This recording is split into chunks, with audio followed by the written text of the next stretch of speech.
Good morning and welcome to another amazing episode of Everyday Sunday. My name is Micah Coker. I have the honor and the privilege to serve on our dream team as a Holly Pond campus youth pastor. Today we're going to talk about who's driving your life. Who's in the driver's seat? Is it you or is it Jesus? So it says in Psalms 127:1 that unless the Lord builds a house, they labor in vain who build it. So why would Solomon tell us this? It's because God created each of us with unique, special gifts and talents, right? Of all the billions and billions of people we have on this earth, each of us is unique. He knitted us. He foreknew us, right? When we were in the womb, He was knitting us together. And He already knows what we're going to accomplish. He already knows what He has for us. Um, so, if we don't trust Him, if we don't let Him drive our life, then guess what? There's going to come a day, there's going to come a judgment day when everything we've done in this entire earth is going to be judged.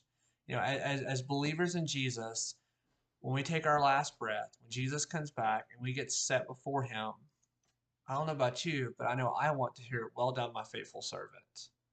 Welcome to your master's embrace." I want to know that I let Him drive my life, that in every season that I went through, that I trusted Him. Did I do it perfectly? No.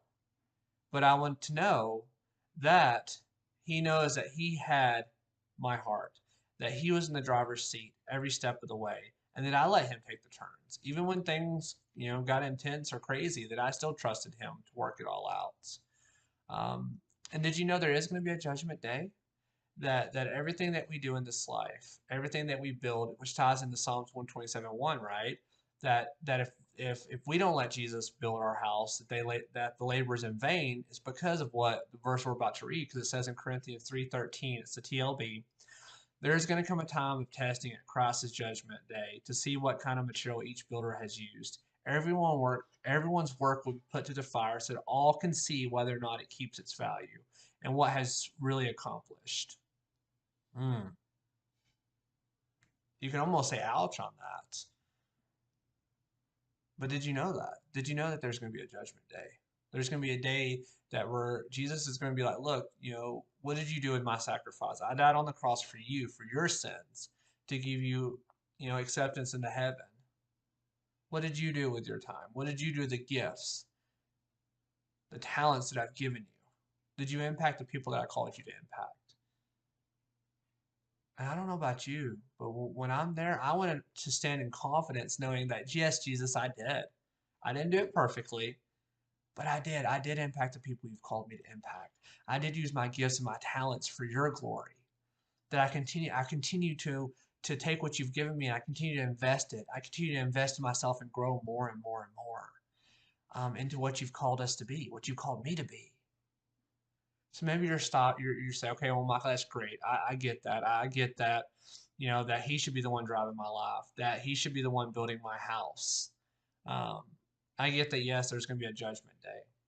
I get all that. I understand that. But you know what, Micah? I can't do, like what a Pastor Keith does.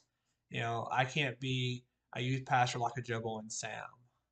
I can't be an online pastor like Nick and Ashley. Well, guess what? God didn't call you to. That's the reason that Jesus needs to be the driver's seat in our lives, because He didn't call us to be like those three amazing people, those three amazing couples. He didn't call us to be like them. He called us to be us. He called you to be you. He called me to be Micah. And if He's in the driver's seat of our lives, then every single season we go through, whether maybe you're saying, "Well, I work a full-time job and I'm a parent to my amazing children." Well, guess what? That's phenomenal. That's what you're called to do in this season. If He's driving your life, then He's going to show you how to serve with excellence at your job, how to be the light in the darkness at your job, how to invest in the people that you work with. He's going to show you how to invest in your children, how to raise them up. Because guess what? When we stand before Jesus one day, the investment we made in other people, we're going to get credit for that. And then what they did with their lives and the investment they made in people is a ripple effect. How cool is it going to be? Just imagine when you're in heaven one day, some total stranger walks up to you and says, "Thank you. Thank you. Because of you, I'm here. Because of you, my life had meaning." And you're like, "Well, I don't know you. What do you mean?" "Well, thank you because you raised your children up and you taught them how to honor and love God and how to love other people. And because of your children, they led me to Christ. How cool would it be for someone else to walk up to you and say, thank you. Thank you for everything that you invested to your coworker. Because your coworker invested into somebody who invested into somebody who invested into me and led me to Jesus. How amazing is that going to be? I can't wait to hear those conversations when I get to heaven.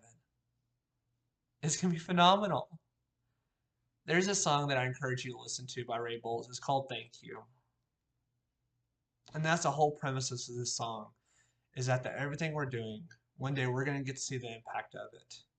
And the impact's going to be greater because Jesus is driving our life. So my question to you today is, who's driving your life? Is it you? Or is it Jesus?